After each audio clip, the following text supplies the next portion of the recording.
After a while, I don't know if you heard the news that an old woman fell into the gutter. That was the beginning of the problem. You said your area is one of the lowest points in Uyo, the Nkemba Trough, that no matter what amount of rainfall we experience in Uyo, it will always gather in your area. How much did you lose to that flooding? Anyways, I agree to that statement. Nkemba is one of the lowest points in Uyo. The thing is, most of the time, people feel Uyo is a tableland. Uyo is not a tableland. It's not flat. It's not flat at all. Now, for anyone who doubts, when it rains, right? Maybe if you have an off-road vehicle, take a trip around Uyo, then you understand how the water flows. The way the water flows, that will give you an idea that Uyo is not a tableland. Now, places like Nepa Line is not table.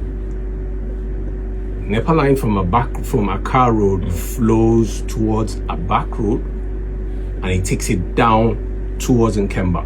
Then it takes it down to Okodi Okodi Road. Well, I've lived around there for 29 years, so I know. As a schoolboy, young person, and whenever I'm in public transport or I'm going on my own, I observe things a lot.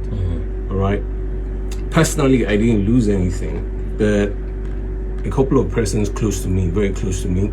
My mom's aunt, she is close to 90. My mom's immediate elder brother, he lost almost everything. The water got to the roof of his car. Wow. I'm telling you, this is a building close to Iya Street, so still the Nkemba neighborhood and all of that. So I have family members who were directly affected. Now, I've always talked about the flood on Nkemba because that gutter has never been desilted for 16 years. That's the question I wanted to ask you. How interesting or how regularly do the drainages get cleaned? I said it has never been cleaned. Now, the first time that place was opened was when I think Governor Dom Emmanuel wanted to attend a service at a church, I think Seventh-day Adventist church around there. The then Commissioner for Works came, Simeon, tried doing a couple of things, blah, blah, blah. And they opened those gutters, they left it like that. After a while, I don't know if you heard the news that an old woman fell into the gutter. That was the beginning of the problem. Still because it was flooded. Nkemba flood is regular. The one this time around, it was at the peak. Okay. You have the fences for collapse. The water gets into people's homes and all of that. I wasn't surprised when Church of Christ was affected. Now I can tell you how that happened. Now, like I said, water comes from Abak Road. What do you call these other streets? The other streets from Abak Road, water brings them down to Abak Road and it flows. Now, both gutters on Abak Road are blocked. I mean, from Plaza, and water also comes from Plaza down.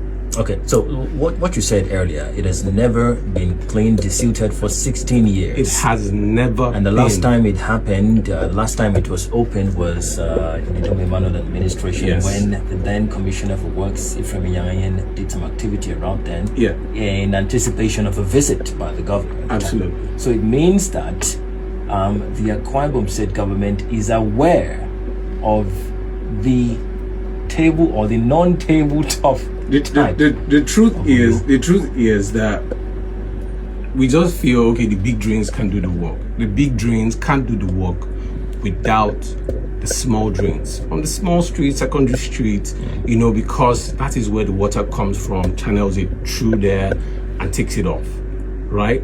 But if the big guys are blocked, so where would the ones from the small guys go to, right? So the waters from Port Harcourt Street, Nepa Line comes, they go to Abak Road, nowhere to go. wherever they can find, they find themselves. So the water from Port Harcourt Street and the rest of that got to Abak Road, and that was it. So it comes back, gets to Uwa Street, Calabar Street, and all of that. Around. It goes. So the one going through to Abak Road housing to IBB, Yes. It's flowing. That's the one that comes down to the Abak Road, the IBB, Kodokmanabia Street down to Jawa. Oboridom. Exactly. So the one on Uwa Street is the one that affected Church of Christ. So that is the back of Church of Christ. So the buildings there, it found its way there, dropped from fences and all of that. So that is how the Church of Christ got affected. So